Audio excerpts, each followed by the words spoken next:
Hola, ¿cómo están? Buen miércoles 16 de agosto. Comenzamos haciendo este enfoque en un país vecino que capta todas las miradas del mundo. Argentina tuvo este domingo sus elecciones primarias y ninguna encuesta pudo adelantar lo que ocurrió.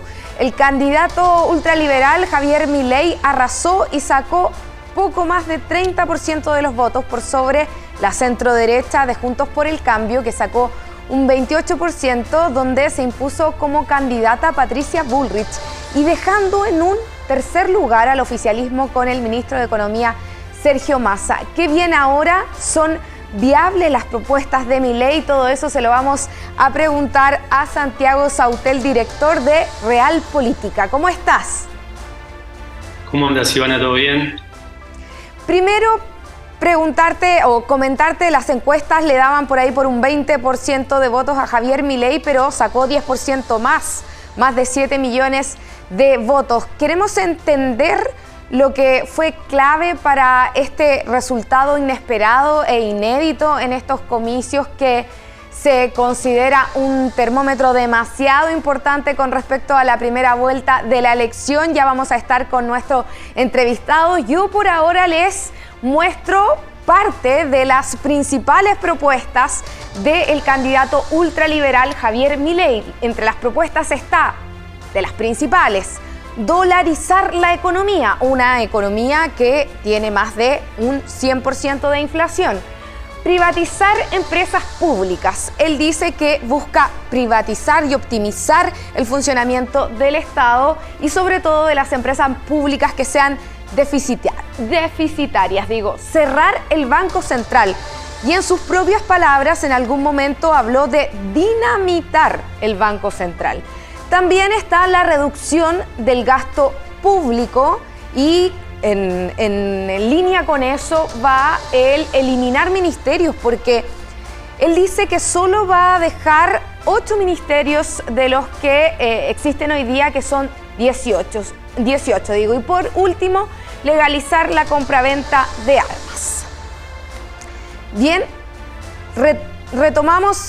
todavía no retomamos el contacto con nuestro entrevistado, con el que vamos a hablar cómo se explica este voto que muchos han llamado el voto bronca, el voto castigo, el voto contra los políticos tradicionales, tanto de derecha o centroderecha y también de izquierda. Vamos a intentar retomar el contacto con nuestro entrevistado y por ahora les cuento un tema que también ha sido noticia durante esta semana y tiene que ver con un crimen que tiene todavía impactado Ecuador. Se trata del asesinato a tiros de Fernando Villavicencio, quien era uno de los principales candidatos a la presidencia, que fue atacado a la salida de un acto político. Villavicencio también llevaba una larga carrera contra la corrupción y denunció días antes que estaba amenazado por una organización criminal. Mira. A nosotros esta democracia nos ha costado la vida. Fernando Villavicencio tenía muy claro el peso de estas palabras. Fueron parte del discurso del último mitin político de su vida.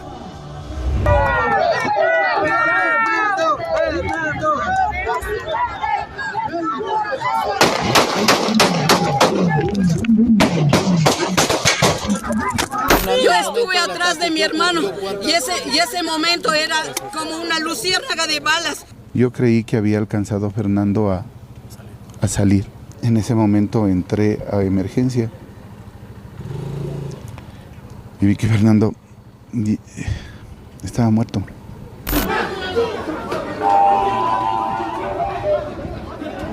Villavicencio falleció en una clínica a pocos metros del sitio donde ocurrió el ataque, que fue condenado por los otros candidatos a la presidencia de Ecuador. Naciones Unidas, Chile, Estados Unidos, México, España, la Unión Europea y la OEA también condenaron el crimen. 6 aprehendidos, todos de nacionalidad extranjera. Este es un crimen político que adquiere un carácter terrorista. El gobierno de Guillermo Lasso decretó nuevamente estado de emergencia por 60 días, 3 días de duelo nacional, y anunció que todos los detenidos son colombianos y parte de un grupo de crimen organizado. Fernando Villavicencio tenía 59 años, fue líder sindical en Petroecuador, fue parlamentario, pero antes periodista. En ese rol publicó 260 investigaciones que expusieron a políticos y empresarios en varias tramas de corrupción.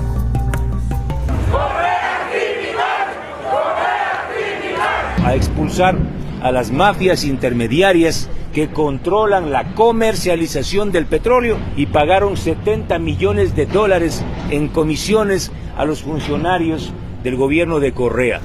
Una de sus investigaciones más destacadas llevó al banquillo de los acusados al expresidente Rafael Correa y a funcionarios de su gobierno por haber recibido sobornos de empresarios. Por ese caso, Correa, quien está refugiado en Bélgica, fue condenado en ausencia a 8 años de cárcel. Villavicencio ya había recibido amenazas de muerte, pero la última vino de parte de Fito, criminal ligado al cártel de Sinaloa en Ecuador. Que si sigo refiriéndome a él y a su estructura, ellos atacarán en mi contra o atentarán contra mi vida. Son las mafias políticas que están atrás de Fito. Se trata de José Adolfo Macías Villamar, identificado por el gobierno de Ecuador como el líder de los Choneros, un grupo criminal que mantiene importantes nexos con el cártel de Sinaloa. ¡Que vengan los capos del narco! ¡Vengan! ¡Que vengan los sicarios! Nunca tuvo miedo y lo dejó claro.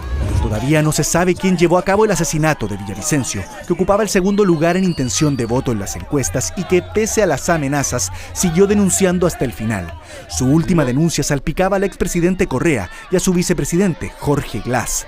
Obstinado hasta en su último discurso, Fernando Villavicencio siguió atacando a la corrupción.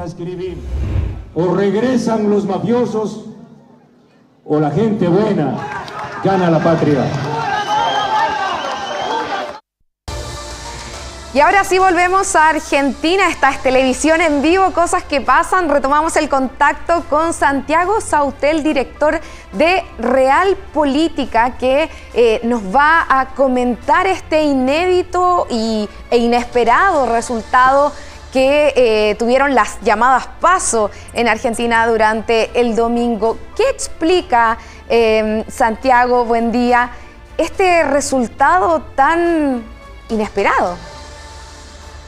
Ivana, bueno, primero, disculpas, te darás cuenta que entre las cosas que funcionan mal en este país se encuentra internet, así que me conecté con datos, pero ya estoy.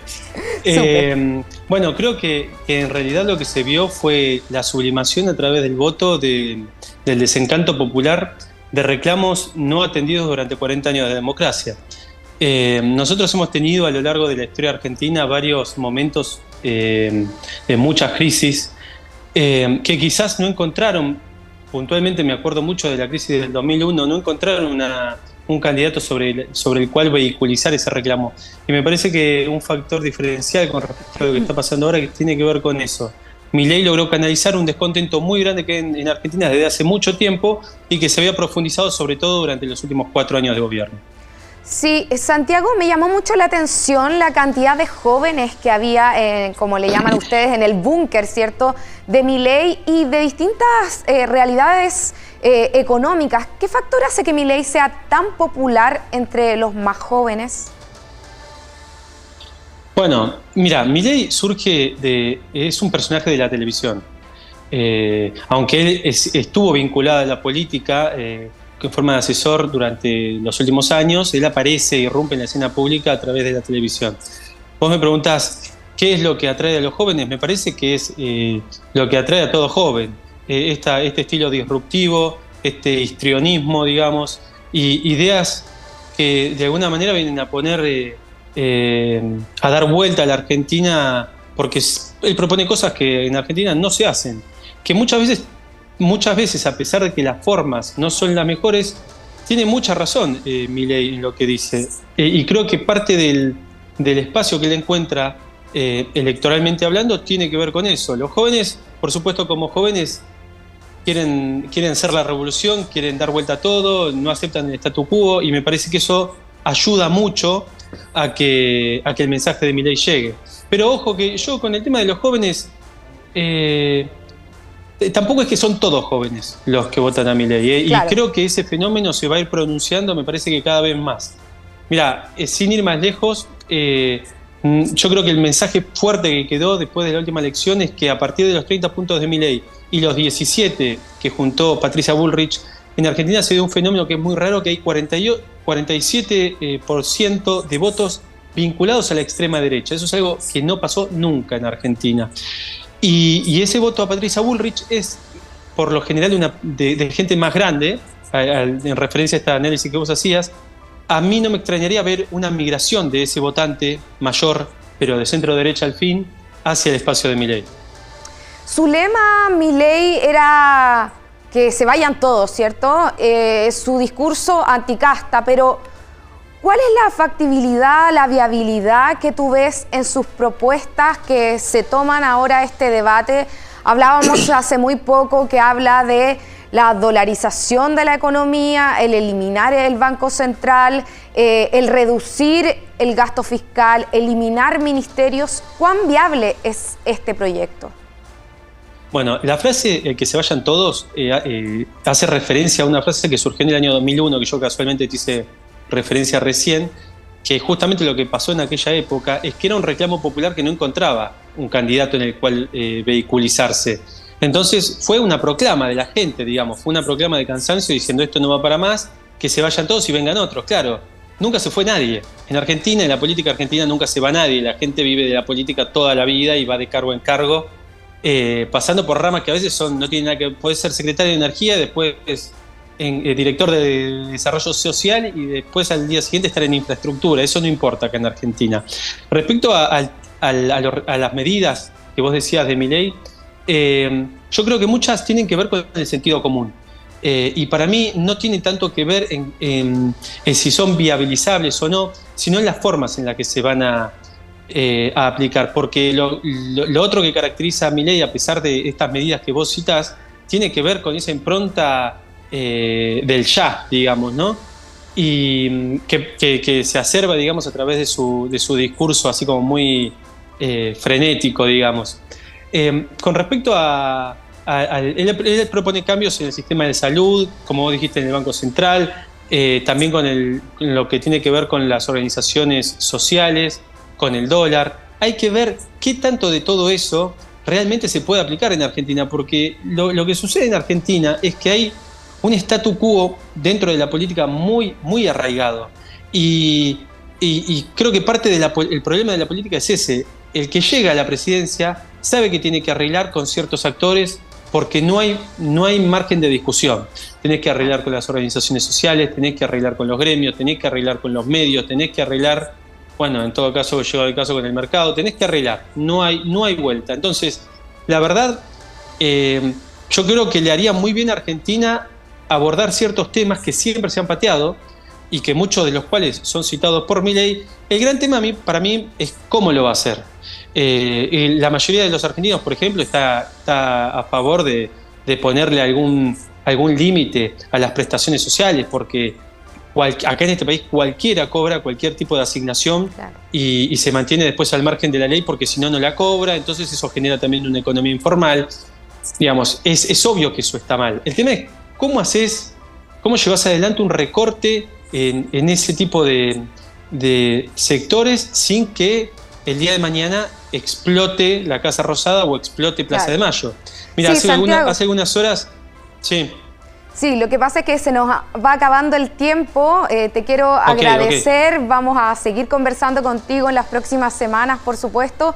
Y también vamos a estar muy atentos a cómo es que Javier Milei lleva a cabo estas reformas, si es que sigue avanzando en esta carrera presidencial, porque básicamente él no tiene una estructura política que sea como la que conocemos tradicional hasta ahora. Así que te agradezco muchísimo habernos acompañado. Y estaremos comentando contigo lo que pasa en Argentina en las próximas semanas. Muchas gracias y a disposición. Perdonen el lío de la conexión. Muchas gracias. Vamos a una pausa y ya volvemos.